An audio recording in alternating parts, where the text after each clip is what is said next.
All right, we are live. Breaking news, breaking news. There was a mass shooting overnight in Montgomery, Alabama. Montgomery, Alabama.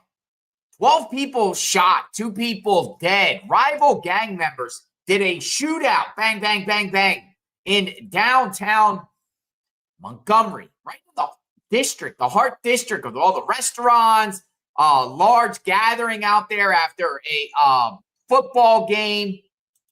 Morehouse College in Tuskegee. Seems like rival gang members were down there about 11:30 at night, and it was a massive, massive crime scene that stretched numerous blocks all over the place. They're saying there's hundreds of bullet shell casings all over the place. Now, authorities are going to give a press conference that we are going to share on the channel to bring public awareness. Now, I will say that last year we've covered numerous mass shootings in Birmingham, Alabama. So what in the heck is happening in Alabama with all these crazy shootings? Some people say it might be time to send the National Guard into some cities in Alabama, Montgomery, Alabama. So just in a second, folks, we're going to start playing the press conference, but I wanted to kind of fill you in on what's going on here, bringing public awareness to Montgomery, Alabama. These unfortunate circumstances. I just want to be very brief, and I'll turn it over to Chief Great Boys, and we'll open up for any questions that you may have. Last night's incident was unfortunate, but it was certainly avoidable. It was an incident of bad judgment, selfish behavior, and one that truly put the lives of many, many innocent people in danger. This weekend, we have had thousands of people come to our city for things like the state fair, for things like homecomings and other football games that we've had going on, along with other events that have been going on around the city. 99.99% of people have been great. Our community partners have been great. Our law enforcement has been outstanding in covering these events and covering things in the city. Our community has been great. A lot of great fun that's been had and shared along these last several days. But unfortunately, it only took one or two bad people with bad intentions to change not only their fortunes, but the fortunes of many, many other innocent people. People who really should not have been caught in anything that took place, and something, again, that we prepared for.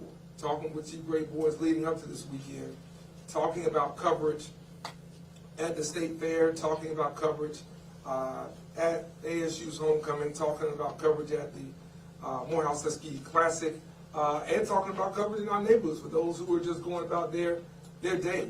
Our law enforcement officers were not off. They were encouraged not to be off, strongly encouraged. They adhered to that. They sacrificed. They missed some ball games. They missed some birthdays because they were protecting and serving this community. And even with that, and having a couple of units within a short distance, we had something like this happen because of a disagreement, because of something that, again, we believe could have been avoided and should have been. And I want the community to be well aware that for us, this is not acceptable. We're not going to normalize this. We're going to do whatever we can, not only to arrest those responsible, we're going to do whatever we can to arrest those connected in any way, who knew what may have happened or who knew what could take place. We're not going just to stop with those folks that were pulling the trigger last night. For us, it's a lot deeper than that, because the impact is a lot deeper than that. The impact is beyond those who were physically injured, those who were mentally and emotionally injured, those who are working downtown, those who live downtown, those who do business and own businesses downtown. That's a problem for us. And so, Chief Great Boys and I have been in talks consistently throughout the night about this issue, this incident, and we're going to leverage all the resources and all the partnerships that we have to that. So I want us just to be very clear that this is not going to be accepted here. And we're going to look at every issue that we can. We'll look at every ordinance that we can talk to the city council about. If we find some bad actors there, we're going to talk to them about that and ask for their support, which they've already agreed to give. But we're going to look at everything that we can, because this does not fit Montgomery. This is not who we are. This is not who we have been. When you have all the events going on that we had this weekend, with a lot of celebration, a lot of economic impact, a lot of goodwill and support for charities, Kiwanis Club, so many other organizations that are doing good things. It is just, to me, very problematic that it only took one or two people a few seconds to do something very stupid and very dangerous that cost the lives of two people right now and may impact many, many others moving forward. And with that, I just want to say to the families, we've been praying for you since we heard about this. Our church prayed for the entire community. I know faith leaders who reached out to me all around this community did so as well. We're grateful for those prayers, and we're grateful for the actions as well of innocent people who came to help their neighbor, who came to help people and strangers they didn't even know before this circumstance, before this situation. So we're going to be in touch with those families, and we're going to make sure those families understand how much we grieve with them. And we know that it may not be the same as someone who has lost that person who they were just talking to minutes or hours before and won't have that opportunity again. And for those that are injured and may not necessarily have the same outcome, but who have physical or mental scars that will have to be dealt with moving forward. So we're going to talk to them, and I plan to reach out to them, specifically myself, and we're going to continue to make sure this is a top line priority, not only for our city, but our community. And I think by looking at the leadership that we have here, again, across the city and across the county, you can tell that this is all hands on deck, and everybody's on one accord to do whatever needs to be done to make sure we bring the criminals to justice swiftly, and that we make sure justice is served severely. To send a message that this is not going to be accepted in Montgomery now or at any time moving forward. With that, I'll turn over to Chief Gray Boys to provide any facts and details, and then I'll come back and I'll take questions, and I'll close it out with some other thoughts that we want to share as well. Chief. Thanks, sir.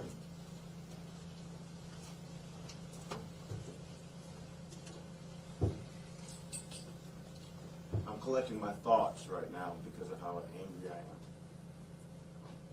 So I'll ask your forbearance as some of that might show through. Last night at 11:31, our officers responded to reports of shootings that they could hear over there at the corner of 5th and Commerce Streets. As a result of this incident, we now presently have 14 confirmed total victims of this shooting. Of those 14 confirmed victims, 2 are deceased. 2 are no longer with us.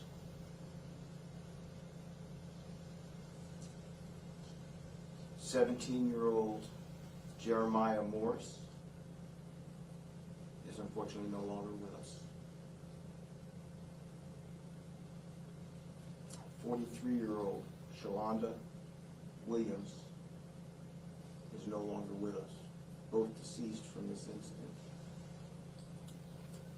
And of course, as I stated, there was 14 total victims. Those 2 were among them. So of course, my feelings of anger and my heart is out there for their families. 5 of the victims have now life-threatening injuries. That's where we are presently. 5 have life-threatening injuries. 7 have non-life-threatening breakdown on this bothers me, and every victim bothers me. I take it very personally. But this is of note. 7 of the victims are under the age of 20. The youngest of these victims is 16 years old.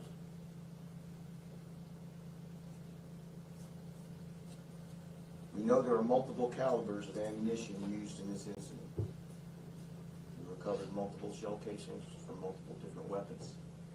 We also recovered multiple weapons from the scene of this incident. We know that at least 2 of the victims, 2 of these 14 people, were armed in this incident.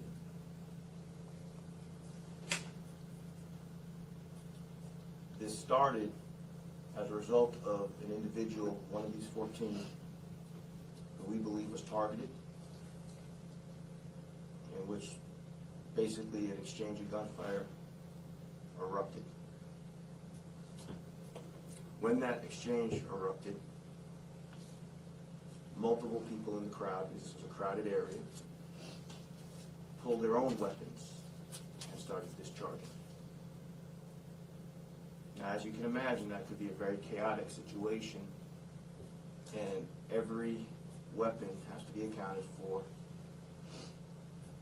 and every piece of evidence has to be processed. Now, one thing I want to make perfectly clear, we are bringing every resource to bear. I've been in communication with multiple federal agencies, from the ATF to the FBI to the U.S. Attorney's Office. I've been in communication with U.S. Marshals. My officers have been in communication with the Alabama Fusion Center. Been in communication with Montgomery County Sheriff's Office.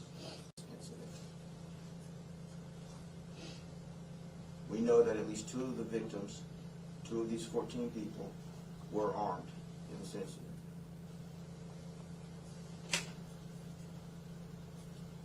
This started as a result of an individual, one of these 14, who we believe was targeted, in which basically an exchange of gunfire erupted. When that exchange erupted,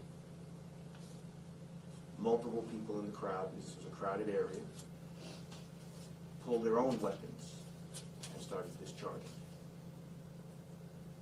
Now, as you can imagine, that could be a very chaotic situation, and every weapon has to be accounted for, and every piece of evidence has to be processed. Now, one thing I want to make perfectly clear, we are bringing every resource to bear. I've been in communication with multiple federal agencies, from the ATF to the FBI to the U.S. Attorney's Office. I've been in communication with U.S. Marshals. My officers have been in communication with the Alabama Fusion Center. Been in communication with Montgomery County Sheriff's Office. I've been in communication with Alabama Law Enforcement Agency.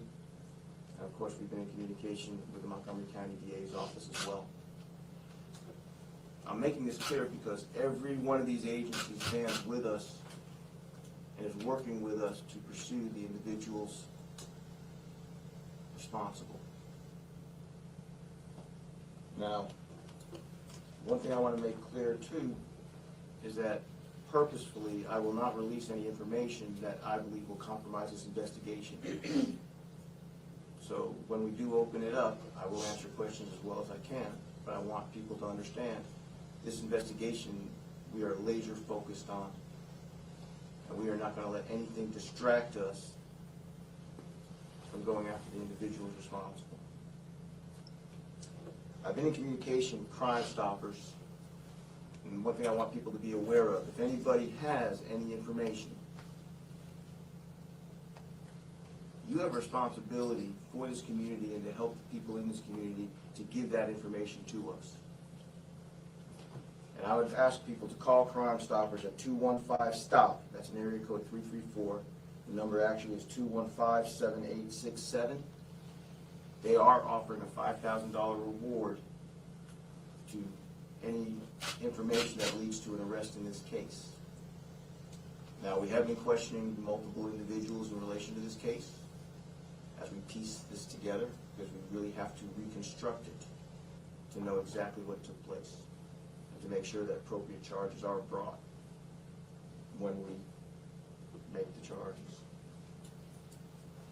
But I cannot emphasize enough that we will pursue every avenue available to us, and we're doing it unsenselessly. Never ceasing.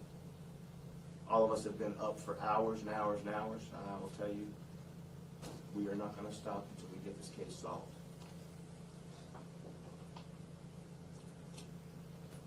If anybody has any video information or videos they believe that they have taken that will help us in this investigation, I'm going to give you all an email address. It's spelled starcenter@montgomeryal.gov. Again, that is starcenter@montgomeryal.gov.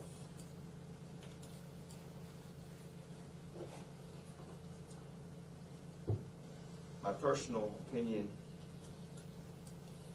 is this was very, very much preventable, because individuals who pulled the trigger are responsible for this. They carried those weapons into this crowd. And at any time, they could have walked away from this or walked away from whatever was happening, but they did not. And a bullet, once fired, does not come back. Montgomery's a good town, full of fighters, full of good people. We will not tolerate this.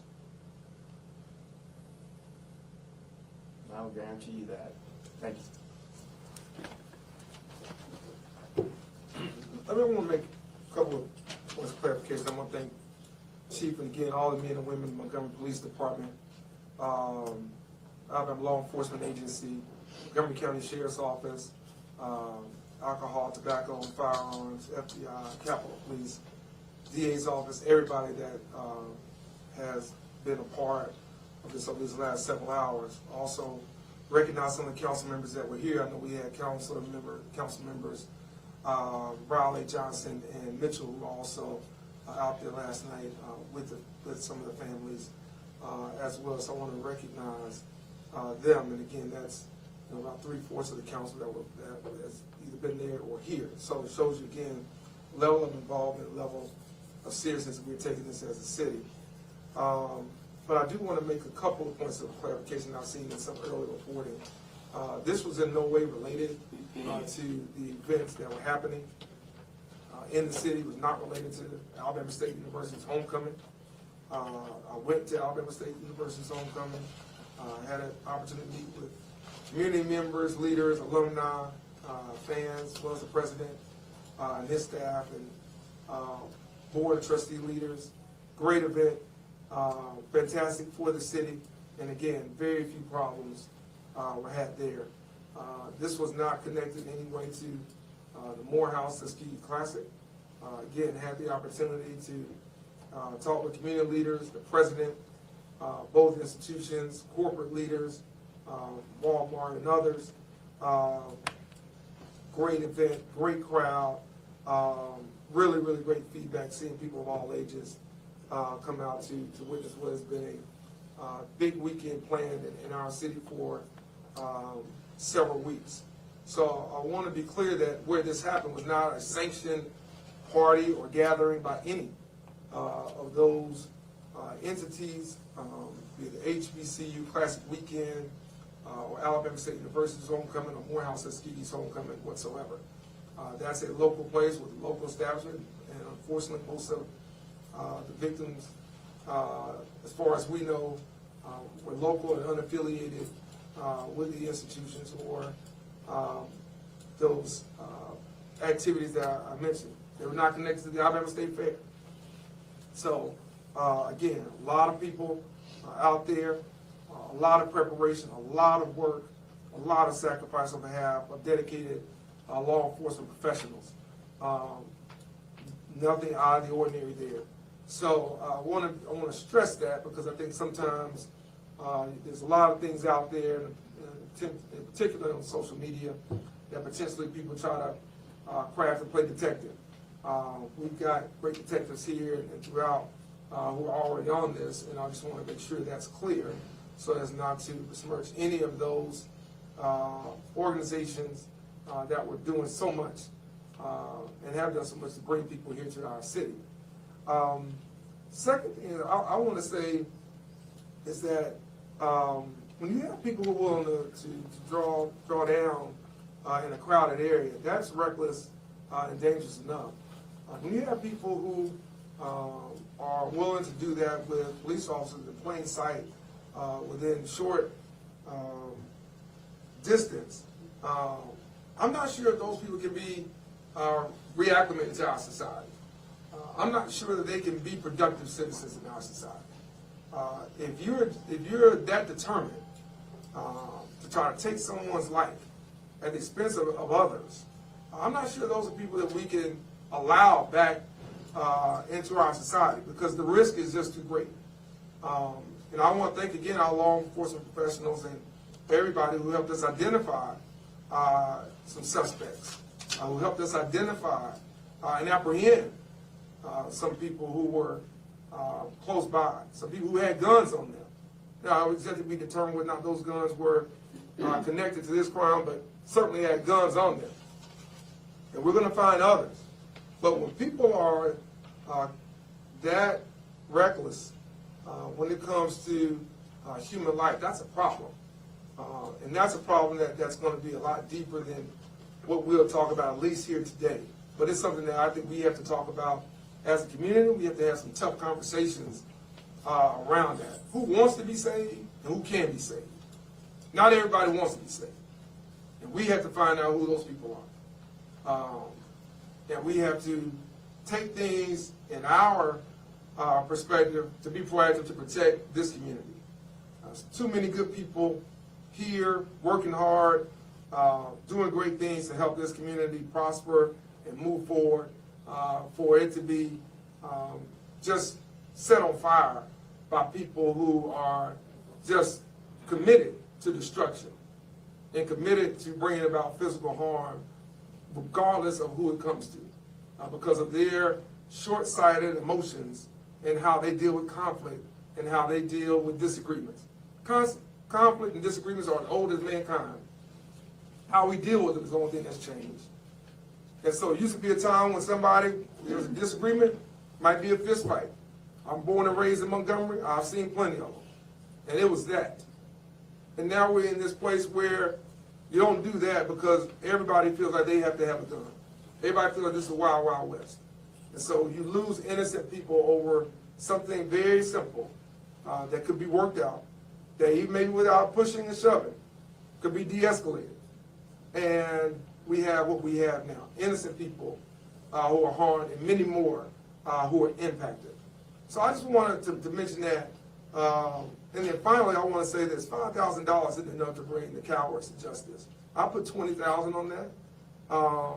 And we're going to make that $25,000. Maybe 50. We had another $25,000 from our city council president, from the council that's here. Thank you. Thank all of you. And this shouldn't be about reward money. You should feel compelled to come forward because innocent people were harmed last night, and most were just in the wrong place at the wrong time. Could have been any one of us. I was just out of town the weekend before. No different. And we got to make sure that, again, we don't accept this. And so I thank our city council for just doing that. But $50,000 is what we're going to be right now. And we want those who know to come forward. Not because you want the money, because you know it's what's right. And you know it's the right thing to do for people who should not have been in this situation, that have been harmed by it. More importantly, to remove the people who were behind this. And I want to be very, very clear. We're going to see this all the way through. If there's legislation we need to change, then we'll change legislation. If there are things we need to change in the bail and bonds laws, then we'll change the bail and bonds laws. But we're not going to just sit here and do the same thing over and over and over again. We're not going to do that. That's not fair to the victims. It's not fair to the families. It's not fair to this community. We're just not going to do that. So if we have to tighten things up, if we have to take a different position, then so be it. We'll do that. But dangerous criminals and people who are this reckless with human life don't deserve to be free. They don't deserve to walk our streets. That's not anything you are promised. That's something that is an opportunity, is a blessing. And if you can't do that, then you don't need to be on our streets, period. So with that, I'll open up for any questions you may have for myself, Chief Grayboys, and we'll take them from there. Chief Marty Roney, Montgomery Advertiser, could you verify the name spellings of the deceased victims, please? I'm sorry. Certainly, sir. Jeremiah Morse is, from the spelling I have at present, Jeremiah, last name Morris. Yes, sir. And the other victim is Shalonda Williams, spelled Shalanda, last name Williams. Are they both Montgomery residents? At present, we believe so.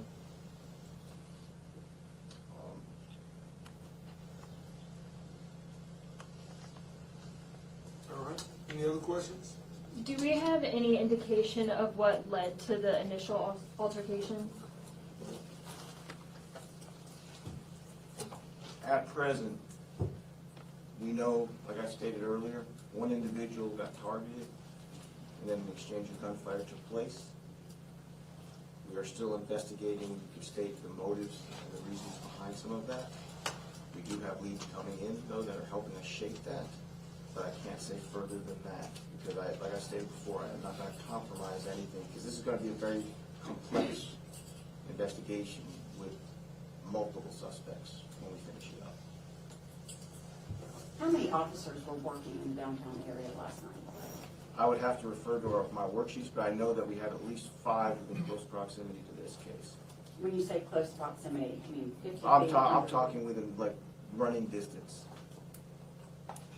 Okay, but like I stated, I would have to check if you want an exact number, but I can talk about the folks who responded to it and how fast they did, and they were very fast on that.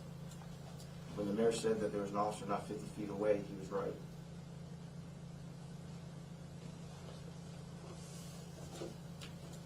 I'm going to ask this question with an apology beforehand, because I know how hard y'all been working and how nerves are raw. But my editor told me to ask it. Does this mean downtown Montgomery is unsafe?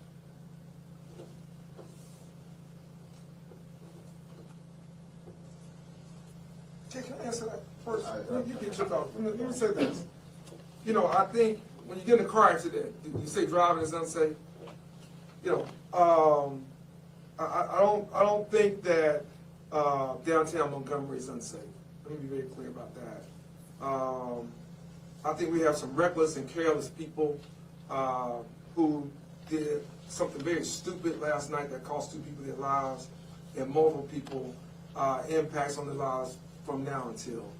I think the investment in technology that we have increased just over the last several months has proved beneficial. I think our police department, Chief Grayboys' outreach with the Downtown Business Association has been productive. I think our conversations with major stakeholders in that area, whether it's the State Capitol Police, whether it's those that assist with the retirement systems of Alabama's buildings, as well as our entrepreneurs and small business owners. There's been a great, great collaboration, teamwork, and effectiveness there.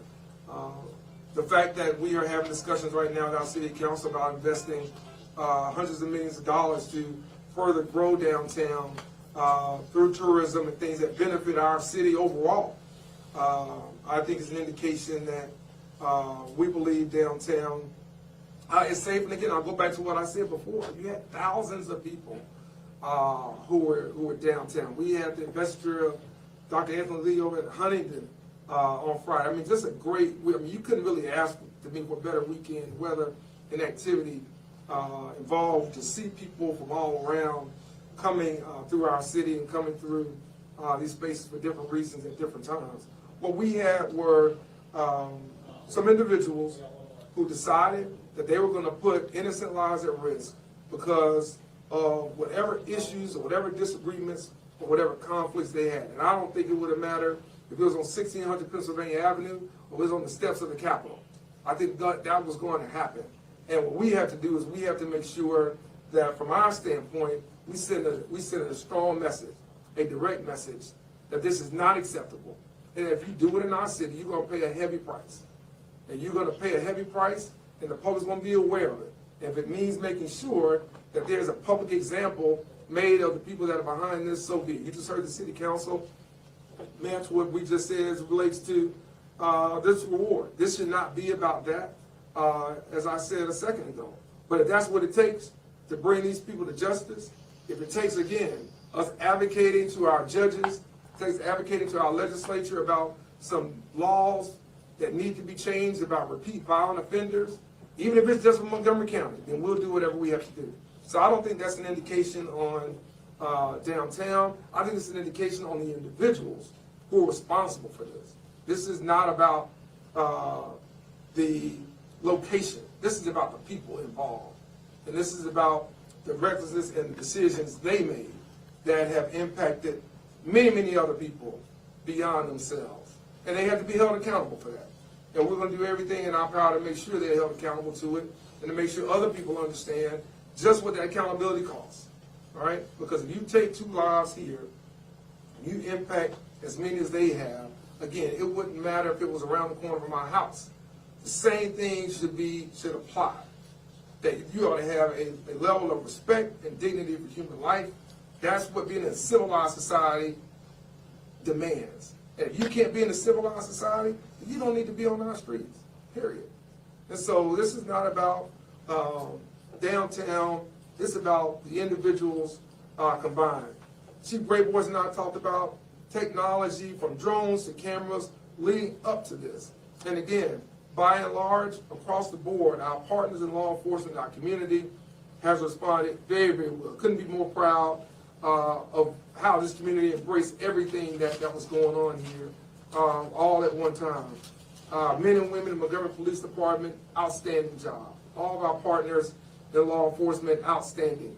And again, if you got people that are from here to down this hall and they're willing to do something, I don't know there's anything a drone or camera or any other amount of men and women are going to do. But I also think that will help us close this case very swiftly. And I think the community's partnership and the community's interest in it will help as well. We've got a lot of great feedback, a lot of officer support. And those are people who don't necessarily come downtown all the time. And they don't necessarily stay out past 9 or 10 o'clock. But they know this is their community. And they have pride in their community. They want to make sure that we don't let some people disrupt and destroy some of the things that too many people have put a lot of time and effort and energy in doing. So I want to respond to that question because, again, I think it's very, very important for us to understand when we partner with our city, when we partner with our county, and our business owners and our faith leaders and grassroots leaders here, it's to serve everybody, wherever part of town that may be. And unfortunately, sometimes people with bad intentions tend to go where innocent people are. But they have to pay a price. They have to pay a heavy price. And they have to pay it swiftly. And we need to make sure that they do that at whatever the cost. And if $50,000 doesn't get it, we'll go out and we'll get some more. But we're going to find the people who are behind this. And I promise you, there will be some changes. There will be some changes because this is going to be an example for some people. We're not going to keep coming back here having these press conferences because stupid people do stupid stuff that costs people's lives. We're not going to keep doing that. If they're reckless and they're dangerous, they don't need to be on the streets. They need to be somewhere where it doesn't matter what they do, what they think about themselves, because they should not have that impact on others. And so whatever that cost is, so be it. No. That's it. To follow up on that question, is it responsible for the city of Montgomery to continue to bring thousands of people in when, even though these weren't related, it wasn't related to anything, you still had Ferris wheel right around the block from where this happened? And we have low numbers of police officers. They're doing the best they can. I understand that. But 5 officers, you know, for an area that large, it seems like a low number. I mean, do we need to not bring events like this into the city until we have more officers? I'll let Chief get to the manpower issues. I'm not sure how many people are normally down there on that shift at that time. But no, I think the city of Montgomery, we can walk and chew gum at the same time. We're a city that, you know, really has tremendous pride in what we do. And, you know, I didn't get a chance to go out to the fair yet. I was looking forward, I am looking forward to getting out there, but I go out there every year. The thing that I'm always impressed about from the time I was growing up here is what the Kiwanis Club does for so many people, not just in our city, but in our area. And I say that because the fair is a big part of bringing in funds and revenue. And that's a big operation that our police department and sheriff's department and so many folks work hard on year-round. And to have that along with Alabama State University's homecoming, to have that along with, you know, having dignitaries in town for Huntington College's presidential investiture, to have that along with the Morehouse Tuskegee Classic is something that our men and women in law enforcement are trained to do. They are committed to do it. And I think for them and our partners, there's been a great amount of collaboration with our partners in law enforcement and also the community. We've had retired law enforcement officers point out things to me and tell me different things, and it's great.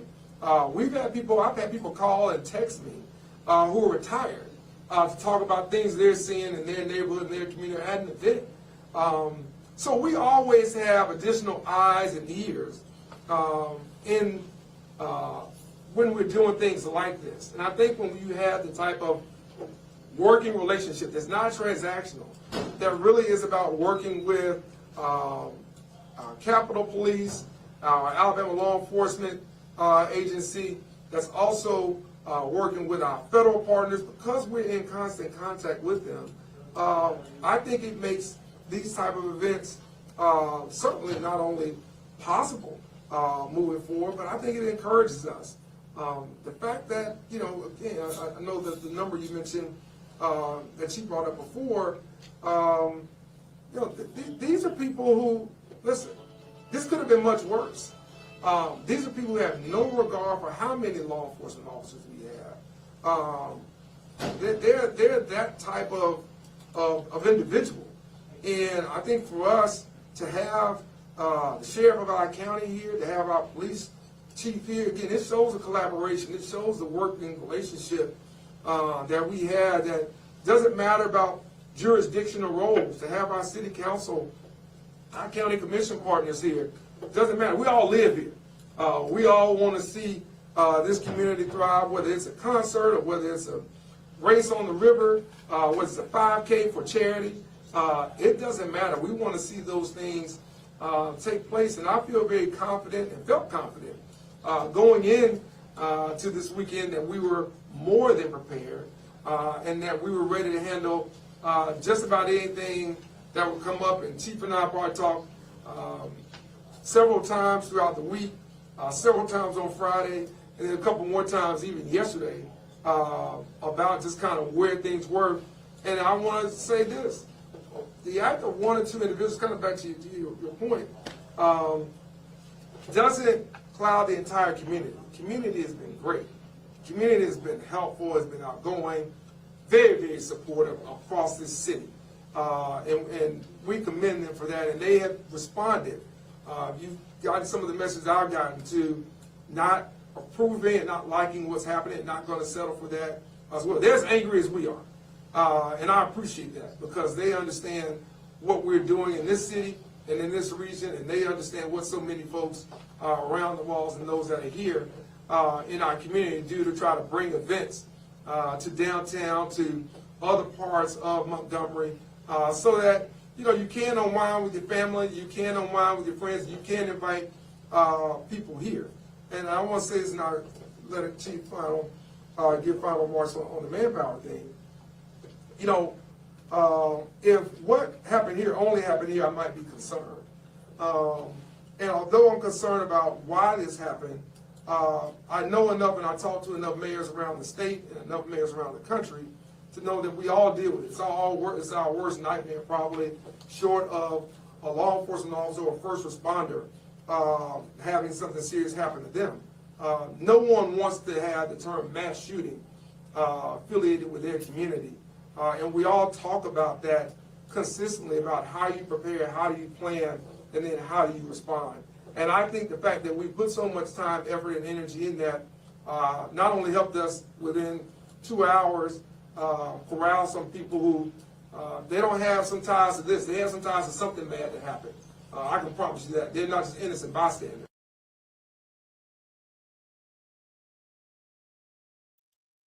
Oh, what happened to the feed?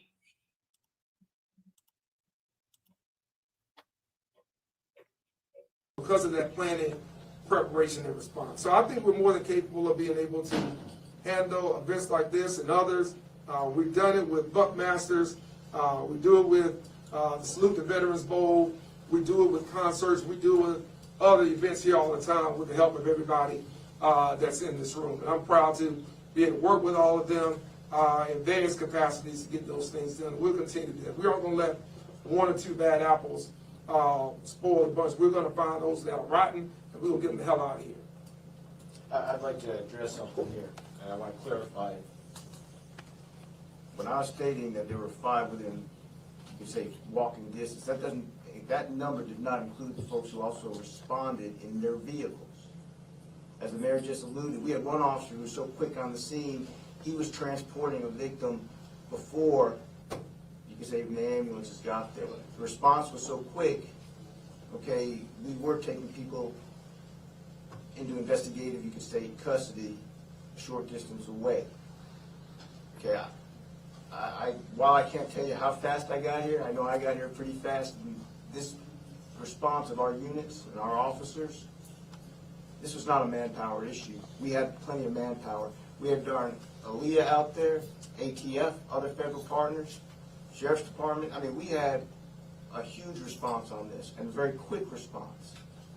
But something you got to understand with these types of situations, when you know how fast a magazine can be emptied out of a handgun, an automatic handgun, that incident might have only taken less than 60 seconds.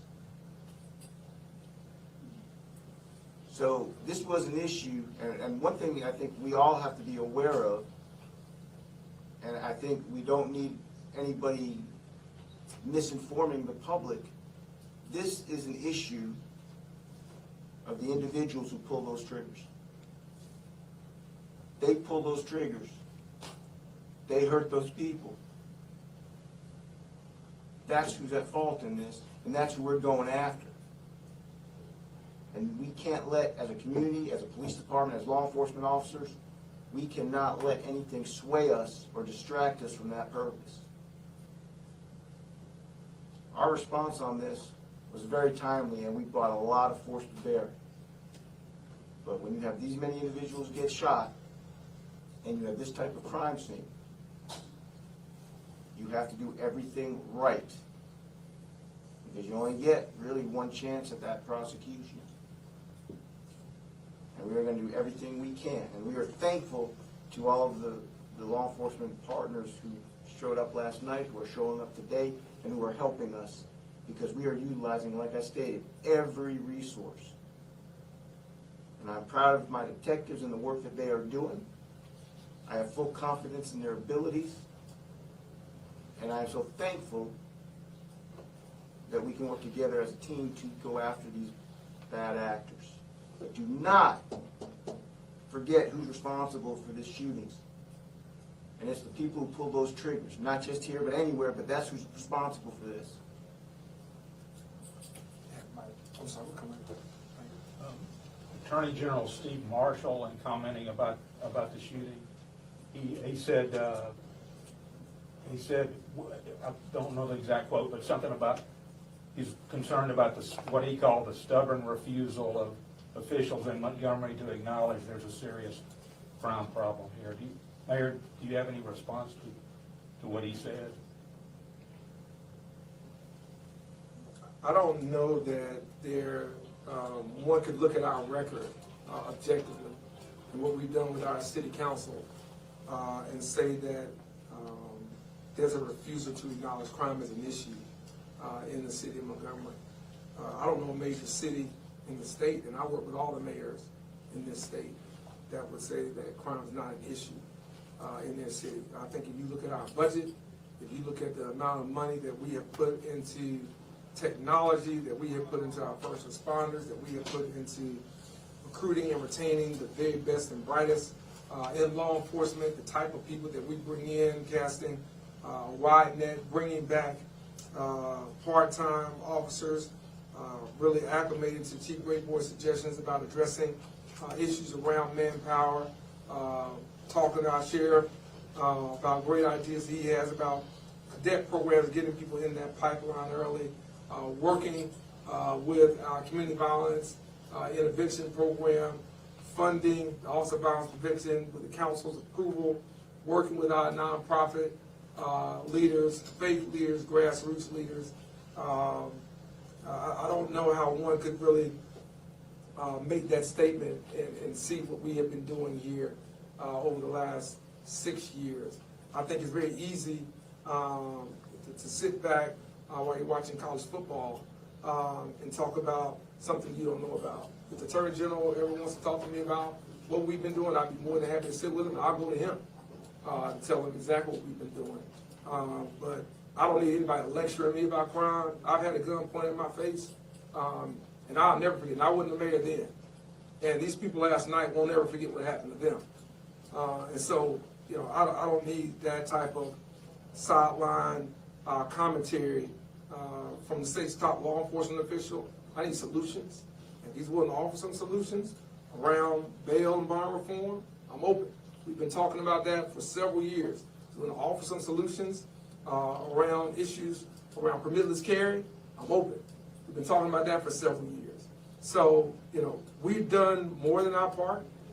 We have engaged community partners that has helped us lower crime in this city. Over 26, 27%. And we want that number to be 100%. We're not complacent with that. We're not stubborn to the facts that people handle disagreements very poorly, which result in why we're here today. But to say that there's been a refusal is just a lack of awareness, lack of information or education. But I'd be more than happy to talk with him or his staff about what we've been doing and to talk about ways that we can collaborate, not only to make Montgomery safer, but to make the state of Alabama safer. Come back here. I'm sorry. Yes, ma'am. We spoke about the police force's new drones at a press conference recently, and we saw them up in the air last night. How are they assisting specifically in this case? Drones can be utilized so many ways, not only just for visualizing or chasing suspects if you're in a hot pursuit. They can also be utilized to map areas, and when you map areas, it helps you better locate evidence. As I stated before, we are in the process of reconstructing everything, because that is what's going to lead us to a successful prosecution. So drones are utilized in so many different ways that we were really glad to be utilizing them last night. In fact, the ones you saw were being utilized by our allies at Aaliyah, because they had specialized things that they could do with us. So that's what I'm saying. We are working hand in hand with all of the other law enforcement agencies. So we are definitely going to utilize every resource we have on this. So thank you for your question. Are you able to share what types of weapons were used? I know you said there were many. While I can't give you the specifics on that, I will state that the weapons all had magazine capacities. Some of them had very high capacities. And when we are better able to release information that won't compromise the case, then I'll be more than happy to revisit that question. You were talking about the preparations beforehand and that you really tried to plan out. You knew there were a lot of people coming in the city. Can you go into that in a little bit more detail? I mean, were the officers required to, work instead of being off, or was there overtime? Did the sheriff's department come in and help in certain areas? What did that look like, the prevention? I mean, you had multiple officers working, and of course, some are on duty full-time, some were working overtime. And you deploy them in the best manner you can to try to respond to various issues. Now,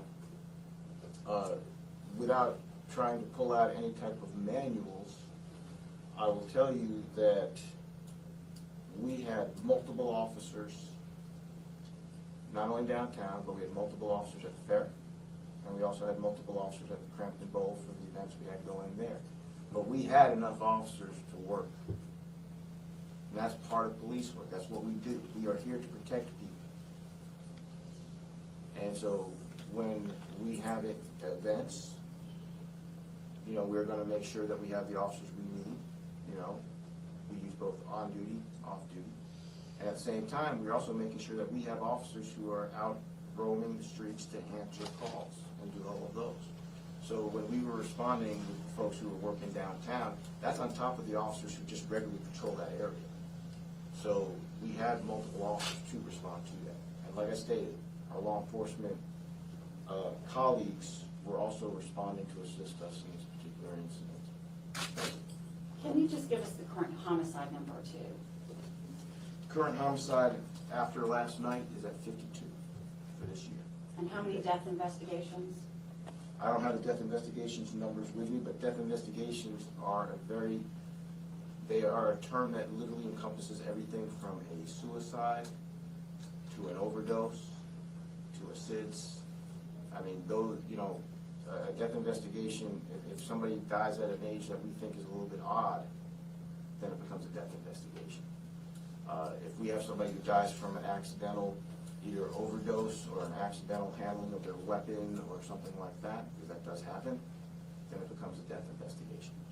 So to give you those exact numbers, I would have to go to get them, but you need to understand, those numbers are a huge category that includes a lot of issues and a lot of incidents you could state.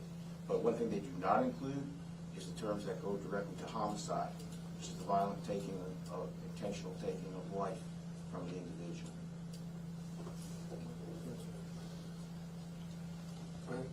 Are there any mental health resources you can recommend for those who may be affected by this incident? Yeah, I'm glad you asked that question. The Office of Violence Prevention will be having a trauma center set up at Sheridan Heights, North Montgomery Community Center from 1 to 3. That's in Counselor Marche Johnson's district, North Montgomery. And upon talking to them, we also talked about extending and funding the trauma support that will be needed beyond that. So the Office of Violence Prevention will have that today from 1 to 4 in Sheridan Heights for those impacted by this. But we will be extending funding for mental health professionals to assist in this very role. And that includes obviously people who were directly impacted, but those who may have been indirectly impacted, and our men and women in uniform as well. Chief, I didn't realize we got individuals that we were questioning. Do you have any suspect descriptions you can give out? At present, we're not giving out a suspect description because we are basically dealing with everything we have here. We are going over multiple videos. We're going over a whole bunch of information right now that we're collating and working with our partners. And that at present is all I'm going to say, because like I stated, we are not going to compromise this investigation. I know you said multiple people pulled weapons. Can you say how many of the people who were, the 14 who were shot, were bystanders? I'm not going to break that down yet, because as we review all of our evidence and as we review all of the video, now just so you have an idea, I mean, the amount of video camera coverage downtown is immense. And we are pulling all of that, and we're going over it with fine-tooth comb. And that's just one portion of the video that we're going over. If you noticed earlier, I gave out the address of Star Center at montgomeryal.gov, because we are also getting video footage from various individuals who were out there last night. We're also basically working with our partners to scour the internet for people who've posted and put things on there. So I mean, there's all sorts of things that we are doing, and there's a lot of information that we are having to collate. When you have an event with 14 total casualties like this, you have a lot of information to go over, and sometimes it takes a lot of effort, manpower, and sometimes time to get it all put together so you can make the proper charges against the proper people. You say casualties and victims, right? Yes, it's 14 victims. Yes, and I think this is going to be our last two that we'll wrap up. I think I saw your hand. Yes, I just didn't know if it was pointing over there. So nationally, there have been cities where the president has wanted to bring the National Guard in. Is this a case? Do you feel like that this would be warranted because of the situations that keep coming up in the city? Well, I don't think we've had situations that keep coming up in the city. Again, I said our crime is down across the board. When you look at our overall numbers, we want to continue to see the homicide number reduced. That's the one that the chief and I probably go back and forth on day in and day out. As we were talking about last night in the middle of the street, you know, how do you prevent these homicides when so many of them, obviously not in this case, are issues where people know one another, have some interactions with one another. Our men and women and our community members are doing a great job at helping us with conflict resolution and de-escalation of issues.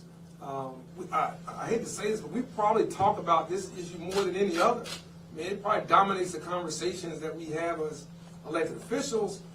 I mean, probably more than schools, healthcare, jobs. I mean, you know, we're talking paving roads. I mean, we're talking about this all of the time. So, you know, I think for us, you know, it's important to recognize that the stats aren't just the stats when we want them to be. The stats are, the data is the data. And the data says that our numbers are going down, our non-fatal shootings have been going down, our robberies and Part 1 crimes going down. So overall, we've been doing well as a community. I think that's very, very important to clear up. I don't just pick and choose the numbers that I like. I'm an analytical person. I want whatever the numbers say they are, good, bad, and different. But the homicide numbers are troubling because we have not seen, probably since the second quarter, that type of reduction that we've been seeing across the board. But then when you drill down into the circumstances after the arrest, we start getting some of the preliminary evidence, the stories start to change. The stories start to kind of become a little bit clearer and why things happen. Justifiable? No, I don't think a homicide is ever justifiable. But we start to understand a little bit more that overwhelmingly more of these things, most of these things are not random. It's not like somebody trying to, you know, break in your car or whatever to steal your phone. And we've seen those numbers go down. So our men and women Montgomery Police Department have been doing a fantastic job, again, working along with the sheriff and all of our partners, Sheriff's Department and all of our partners in doing this. Our citizens are doing a great job with their Ring doorbells and other video that they have from their homes helps us tremendously. People giving us tips in the neighborhood helps us tremendously. And they've been active. Our neighborhood associations, helpful. Really, really across the board. So I think it's important not to conflate the two. As it relates to, you know, conversations about militarizing our streets, I'm firmly against that 100%. That's not the place for our National Guard. We have men and women, you know, who serve in that National Guard, who work with the city, work at the city. That's not the place for it. The place is with local law enforcement who understand what to do and when to do it and how to do it. And we believe that Obviously, what we've been doing has been working. There's certainly more work to do. That's why we invested more money in this recent budget for increased technology, for other crime initiatives. You saw downtown, we had barricades and other things. That's a change. We're adapting to where we are right now. Whether somebody wants to get on the sidewalk as a lone wolf and drive down the sidewalk and try to kill people there, or if it's somebody who wants to pull a gun in a crowded area, we're adapting and trying to be preventative in what we do. But I don't think the answer to our challenges is the National Guard. I don't think that's the best use of our federal manpower, of those men and women who serve in the National Guard. We respect a lot, and we work with quite a bit with the city of Montgomery. I think our law enforcement professionals can handle that, along with our community leaders and other initiatives we have going that are already showing progress in that area. So I think those things are very important to distinguish between what perception may be out there and what narrative some may want to drive versus what the data shows, and then how we deal with things as it relates to making our city safer and making it better for each and every person who lives and works and visits here. I think I saw one other question, and I'll let you all get back to it. The 12 injured, is it just 12 people with a gunshot wound, or does that also encapsulate the people who are injured, in the chaos that ensued afterwards? The 14 confirmed people who were shot Okay. were shot. Okay. Now, as I broke down earlier, we have 2 who are deceased, and we have 12 who are injured. Who of course, some are life-threatening and some are not life-threatening injuries. All right. Listen, thank you all so much for your time and your work on this. We'll continue to keep you updated. Please let us know. Information Officer and Miguel, our communications director with the City of Montgomery, please don't hesitate to let us know if you have any questions, but we will keep you apprised of this situation. And we want to make sure we do that on the public, so please be sure we don't come right back with a formal news conference. Check out social media. We'll be pushing out as much information as we can so that people can separate fact from fiction, and they'll know exactly what's going on as we know it. And finally, I just want to say this. As the mayor of this city, I want to give my prayers to those victims and their families. It's a tragedy that should not have happened. To all those their friends, neighbors, church members, co-workers, and others, we're sorry about this. But more importantly, we're going to get to the bottom of it. And we're going to do everything we can. And if what we are doing doesn't get us where we want to go in the next 24 to 48 hours, we'll do something different. But we're going to continue to do whatever we have to do to bring those responsible to justice and make sure that justice is served severely. Thank you. All right, folks. I'm going to take you back to the crime scene. We'll say some words here.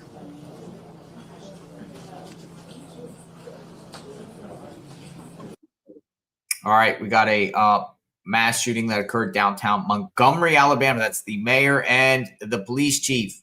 $50,000 reward. Who did this? Hopefully, that was a very lengthy press conference. I'm shocked that they took this long, over an hour. 14 people total shot. Of that, 2 people killed. Happened in a downtown area where, families are down there. They talked about right around there was a giant Ferris wheel. One thing they said, a lot of the media was saying, why you only have like 5 officers down there when you got like 1,000 people in that area? After a football game, people, go downtown and whatever. And apparently there has been some gang activity. Gangs. This is rival gangs. Shootout. Wild West shootout. Shots. Think they know the suspects. Think they know who the suspects are. College students. Habitual criminals. Montgomery, Alabama. And, one thing that was, this Interesting that one of the reporters said at the end that piqued my interest. National Guard. Do you feel like the National Guard should be sent? Because that's a conversation coming with, regarding the lawlessness in a lot of the cities around the country. It's becoming an actual rational, logical question. Do you feel like the National Guard should be sent to Montgomery? And, he said it's not needed. But the fact that we're living in a day and age where this type of question is now being asked, considering, what's happening in other cities, the violence continues. I do want to give just an unrelated update. We've been covering, what's been going on in Portland, and the federal government activated the Oregon National Guard to get 200 troops to Portland to maintain law and order. However, a federal judge had filed granted a restraining order filed by the state of Oregon to block that. But now there's breaking news that the National Guard from California is going to go into Oregon. So they sidestepped that by bringing in another state's National Guard to go there. And I do think this is possibly going to be the solution to stopping crime in these cities all around the country. Chicago, Portland, San Francisco, Los Angeles, New York, maybe even one day Montgomery, Alabama. It was pretty wild last night. Also in Boston, they set a police cruiser on fire in the middle of Boston last night. 100 crazy youth went to a corner there and did one of those pop-up parties, one of those pop-up things where they all spin around and do donuts in the middle of the street, shooting guns up in the air, fireworks. Police respond. They set the police cruiser on fire, scatter off. Some got arrested. But this lawlessness needs to stop over and over and over again in cities that really don't get much attention, like the bigger cities. Montgomery, Alabama, Dayton, Ohio, Birmingham, Alabama, Columbia, South Carolina, just these other cities that are not the major cities, but big cities. It's crazy. It's crazy. So as soon as we get an understanding of what's going on here, suspects get identified, we'll share, but hopefully we bring public awareness here, and hopefully somebody watched this video that was down there and picks up that phone and collects that $50K. That's $50K, folks. $50K, might even go up higher for those responsible. Birmingham, Alabama last year had 2 back-to-back mass shootings, summer into the fall, committed by the same person, which was even crazy. But others. Looks like this is group gang mentality, thug life. Disregard the words being used is no regard for human life. This is the Alabama's capital. It's crazy when you have shootings in, downtown in the capital of each state. It's insane. One of the victims, 17-year-old Jeremiah Morris. Another one, 43-year-old Shalonda Williams, 43, female, probably not involved with gangs, just down there caught in the crossfire. And they're also saying that some juveniles have been hit. And they're also saying 5 victims are facing life-threatening conditions. So the death toll could go up. Scary times, folks. All right, I'm going to blow myself up here. Thanks for watching this particular segment. We got our eyes on Montgomery, Alabama. Let me know what you think. Share the video out. Got a lot of other craziness going on out there. Stay safe out there on Sunday, folks. I would say avoid crowds in this climate. Avoid crowds. Avoid places where there's lots of people. And if you see something brewing, I would say get out of the scene before you become a target or in the crosshairs of wild shootouts. We cover true crime 24/7, 365. It's safe. We'll talk soon. JLR Investigates.